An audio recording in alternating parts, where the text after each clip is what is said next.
아시아에 있는 모든 사람이 나를 버린 이 일을 네가 아나니 그 중에는 부겔러와 허무게네도 있느니라. 원하간대 주께서 오네시보로의 집에 긍휼을 베푸시옵소서.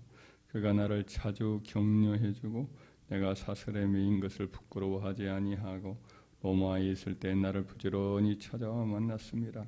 원하간대 주께서 그로 하여금 그날의 주의 긍휼을 입게 하여 주옵소서. 또 그가 에베소에서 많이 봉사한 것을 네가 잘 아느니라. 아멘. 사도 바울이 참 많은 교회를 세우고 또 복음을 전하려고 여러 민족이 있는 언어도 다르고 풍습도 다르고 지역도 광대한 지역을 다니면서 지냈지만 사도 바울은 항상 한 성도 개인에 대한 그의 어떤 애정, 개인적인 관심, 그 사람의 모든 어떤 신앙적인 행동 이런 것에 대해서 늘 하나하나를 기억하고 있었던 것 같습니다. 본인 자신도 다양한 여러 경험을 겪으면서 핍박도 겪으면서 모질게 힘들게 지냈으면서도 불구하고 항상 개인적인 어떤 생각들을 사람들에 대한 인상, 그분들의 신앙에 대해서 감동을 받고 또 감정적인 신앙 안에서의 감정적인 교감을 늘 기억하고 그렇게 지냈던 것 같아요. 로마서 16장에 보면은 그가 로마에 아직 안 갔는데 그 로마에 이미 가서 활동하는 그리스도인들에 대한 많은 사람들을 언급을 하잖아요. 로마에 안 갔어요. 그런데도 불구하고 로마에 이미 가 있는 성도들 한 사람 한 사람한테 문안하는 것을 보지. 그러니까 그 한 사람 한 사람 굉장히 숫자가 많았어요. 그때 보면 한 사람 한 사람 그리스도 안에서 나보다 먼저 난 자라든지 그는 나의 어머니와 같은 분이라든지 나를 위해서 목숨을 내놓으려고 하는 내놓았을 것이다. 브리스게 아골라 같은 경우라든지 이런 분들 하나하나 신앙의 안에서 만난 사람들의 그들의 신앙적인 어떤 특징, 성품, 헌신 이 모든 것을 다 기억해요. 참 남다른 분 같습니다. 그렇게 하기 쉽지 않은데도 불구하고 사도는 어떤 황홀견 속에 성령에 취해가지고 술에 취해서 막 다니는 것처럼 영적인 차원이 다른 곳에서 사는 분이 아니었고 우리와 동일하게 고난당하고 마음 아파하기도 하고 성도의 위로가 필요기도 하고 이런 우리와 동일한 연약함을 가진 그런 분으로서 서로 함께 주님을 섬기는 동역자로서 살았던 것 같아요.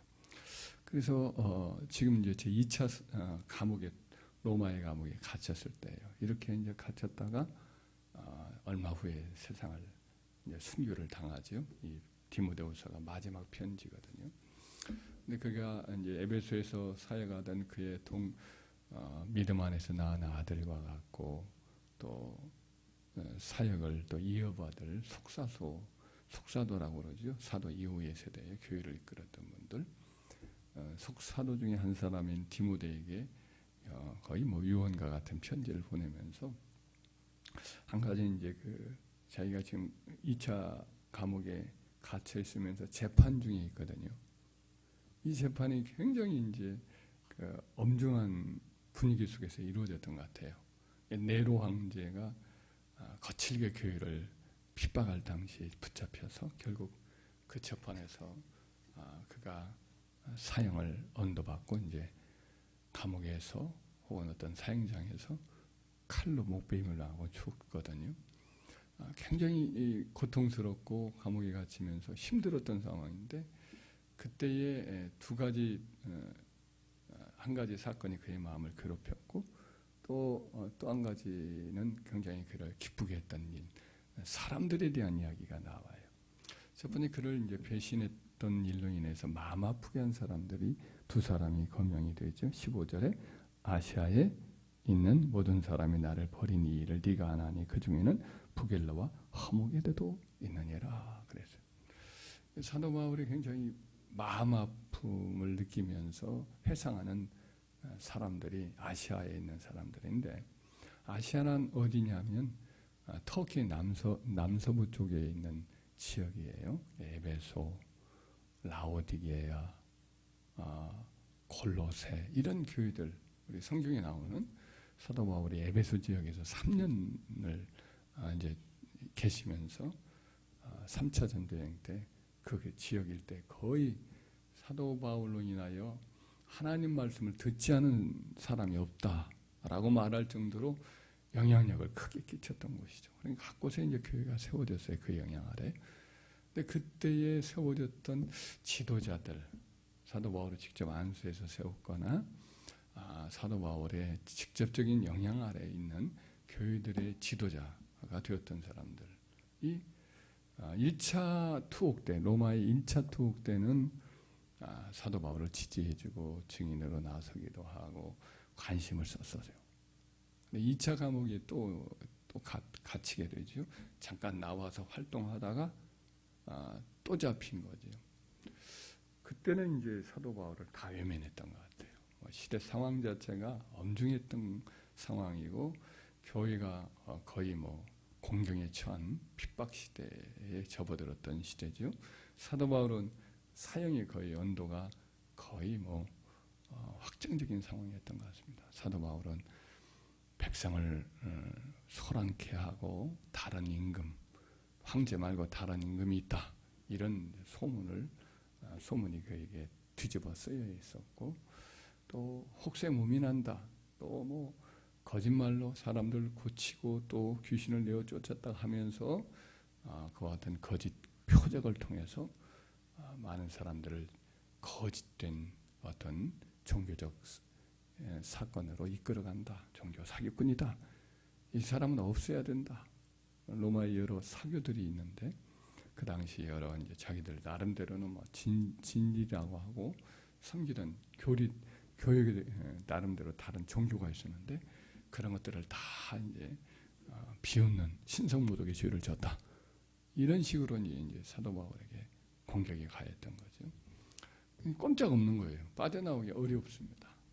그래서 다 이제 하나둘씩 외면하는 거죠. 사도 바울하고 손절을 하는 거죠. 그래가지고 사도 바울의 큰 마음의 상처와 배신감을 느꼈던 것이 이제 분명합니다. 그 사람들 가운데 특별히 사도 바울의 마음에 괴롭게 한 사람이라고 지목되는 부겔로, 허모겐의 이 두 사람이 여기서 기록을 되어 있습니다. 하여튼 큰 실망과 그럴 수 없다고 생각했던 사람이 이제 배신한 것으로 지목되었기 때문에 그런 것 같습니다. 하나님의 복음과 교회를 위해서 충성하지만 고난이 있어요, 없어요? 핍박이 있어요, 없어요? 시련이 불가피하게 교회가 생각지 않게 그런 시련 속에 이렇게 끌려 들어갈 때가 있어요, 없어요? 그럴 때가 있거든요. 그럴 때 하나님의 교회와 주의 종과 진실한 주의 성도를 편에 서서 그 고난을 함께 나누는 것, 이것이 또 하나님 기뻐하시는 것을 우리는 기억하기 바랍니다. 두 번째, 이제 바로 그와 같은 어려운 중에 있을 때에 사도 바울을 계속 지지해주고 사도 바울의 힘이 되어줬던 사람 한 사람을 소개하죠. 이게 이제 바로 16절에 나오는 오네시보로라고 하는 사람이에요. 이 사람이 영적인 탁월한 지도자로 이렇게 쓰임을 받았던 사람이었는지 아니면 아주 열심히 있는 평신도였는지는 잘 모르겠습니다. 하여튼 이분이 어떤 한 교회를 섬겼다라는 인상을 갖기보다는 한 가정의 어떤 대표자로 그의 집을 축복한 걸 보면 그의 어떤 평신도였을 가능성이 더 컸던 것 같아요. 근데 이분은 이 다른 사람이 다 외면하는 상황이에요. 사도 바울이 이제 꼼짝없이 잡혀서 죽을 상황인데 이분만은 멀리 에베소 지역이 그의 고향 같은데 그의 집이 있는 곳 같은데 로마까지 찾아와요. 에베소에서 로마는 굉장히 먼 거리입니다. 에베소는 터키, 튀르키예 이름을 옛날에 터키라고 했는데 터키가 이제 잡아먹는 칠면조라는 영어 이름이에요. 그게 이제 기분이 나쁜 거죠. 트리키에라는 말은 용감한 자라는 뜻인데 최근에 국호를 터키라고 하지 말고 튀르키예로 불러달라고 해서 터키가 아니라 튀르키예 이렇게 불러지고 있어요. 튀르키예 지역이니까 굉장히 멀죠. 또 거기서 로마까지 가려면 그리스를 거쳐서 배를 타고 바다를 건너서 와야 돼. 굉장히 먼 거리죠. 거기까지 찾아와요. 찾아왔다고 해서 로마에서 사도 바울이 있는 곳이 어딘가 물으면 알 수가 없어요. 로마의 많은 감옥에 갇혀 있는 것 같은데 어느 감옥에 갇혀 있는지도 알 수가 없는 상황이었던 것 같습니다. 그래서 17절에 보면 로마에 있을 때 나를 부지런히 찾아와 만났습니다. 찾다라는 단어는 굉장히 열심히 이것저것 끼웃거린 거예요. 열심히 찾은 거예요. 대체테오라는 단어인데 그 원어로 그렇게 기억하는데 하여튼 여기저기 수색을 해서 찾은 거예요. 그래가지고 만난 거예요. 이 다들 사도 바울이 어디 있는지도 알지도 못할 만큼 공교회와 사도 바울의 관계가 굉장히 아주 약해진 상황으로 이와 같이 사태 자체가 엄중하고 사도 바울이 아주 처지가 곤고해진 상황인데 이분은 하여튼 최선을 다해서 이 과목 저 과목 다 다니면서 사도 바울이라는 분이 있느냐 그래가지고 이제 끝까지 해서 찾아낸 거예요. 찾아내고는 늘 부지런히 찾아와 만났어요. 16절에 보면 그가 나를 자주 격려하고 자주 찾아온 거예요. 다른 사람들은 전혀 외면하고 그럴 때 오네시모로는 자주 사도 바울 곁에 고난 중에 있을 때 함께 있으려고 애를 쓴 거죠. 그리고 그는 와서 어떻게 했느냐. 하여튼 오네시모를 만나면 16절에 보니까 그가 나를 자주 격려해주고 내가 사스라미인 것을 부끄러워하지 아니야. 감옥에 갇혀서 꼼짝없이 결박당한 채 있는 그를 다른 사람들은 다 부끄러워했는데 이분은 오히려 막 존경스러워하고 그냥 굉장히 자랑스러워하고 그분이 복음을 인하여 큰 고통을 겪는 것을 보면서 가장 대단한 우리 주님의 십자가를 지고 간 것과 같이 참 주님의 진정한 사도로서 이렇게 고난의 길을 가시는 걸 보면서 참 사랑하고 존경하기를 맞이하는 거죠. 근데 거기 보면 자주 격려해줬다. 이 말을 보면 격려라는 말을 보면은 이제 헬라어로 보면은 이 단어가 아나피코라는 단어인데 다시 숨쉬게 하다는 거예요. 사도 바울도 숨이 안 쉬어지는 때가 있었던 거죠. 정신적으로 답답하고 외롭고 괴롭고 지치는 거죠. 근데 이 아나피코라는 단어는 다시 기운나게 하고 새롭게 되고 위로하고 기쁨을 주다 이런 의미를 담고 있으니까 하여튼 오네시모로만 만나면 사도 바울이 숨이 안 쉬어지는 상황에서 잠깐이라도 숨을 쉬는 거예요. 그 면회하는 시간 동안이라도 잠깐 이렇게 좀 친구하고 대화도 하고 말도 입을 떼고 자기 신세를 알아주고 그냥 그러니까 기쁨이 생기는 거예요. 마음이 막 그냥 새로워지고 이 고난을 겪고 있지만 나는 혼자가 아니구나 라는 것을 느끼면서 용기를 내는 거죠. 제가 다시 오겠습니다 하면 또 기다려지고 그런 거예요. 참 이 사도 바울 같은 위대한 하나님의 사람이 이렇게 고난에 처해서 이렇게 낙심하고 지쳐 있을 때가 있을까 의아하게 생각하지만 그렇지 않습니다. 왜냐하면 성경에 보면 많은 하나님의 사람이 낙심의 늪에 빠질 때가 있었던 것이 기록이 되어 있습니다. 예를 들면 모세 하도 이스라엘 사람들이 출애굽한 이스라엘 사람들이 계속 원망불평을 해요. 고기 달라고 막 아우성을 쳐요. 아기들이 막 고기 주세요 하면 부모님들이 어때요? 그래 없는 돈이지만 내가 돼지고기라도 닭고기라도 사서 먹인다 하고는 사서 먹이잖아요.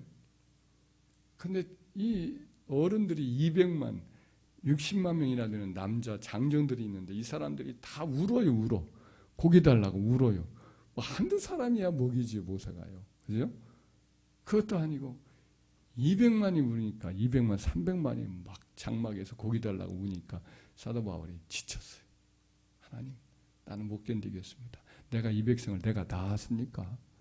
내가 어떻게 혼자 기르라고 이 사람들을 나에게 맡기고는 그렇게 지금 고기 달라고 난리인데 어떡합니까? 차라리 나를 데려가세요. 이랬거든요. 그래서 하나님이 그에게 70명의 동료 장로들을 세워주시고 또 하늘에서 메추라기를 보내가지고 한 달 동안 막 실컷 막 질리도록 막 입에서 막 하여튼 고기 냄새가 싫을 정도로 그들을 먹이시는 이적을 또 베풀어 주셨죠. 모세도 마찬가지로 지쳤던 거죠. 목회가 너무 힘들었던 거죠. 다윗도 너무 고난이 끈질기니까 도망 생활이 지쳤어요. 그래가지고 그가 시편에 보면 뭐라고 기록하냐면 내가 비둘기같이 날개가 있다면 내가 저 광야에 멀리 날아가서 거기서 쉬고 싶다. 이런 고백을 하거든요.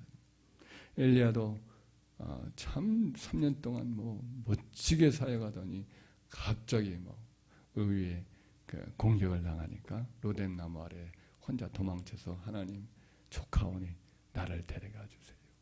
이렇게 하나님 앞에 호소하잖아요. 에레미야도 뭐 사역에서 도망치고 싶어서 입을 꼭 다무고 싶고 그런 고백들이 종종 나오고 세례요한도 빛도 안 들어오는 감옥에 갇혀서 오래 있다 보니까 예수님에 대한 의심이 생기죠. 자기를 건져주어야 되는데 안 건져주는 것 같아요. 기다리실 리가 당신이니까 아니면 다른 사람 기다려야 됩니까? 제자를 보내가지고 물어보는 이런 데까지도 낙심이 그가 들었죠. 이런 위대한 하나님의 사람도 낙심한다고요. 우리가 낙심하는 것은 뭐 당연한 거예요, 따지고. 그렇죠?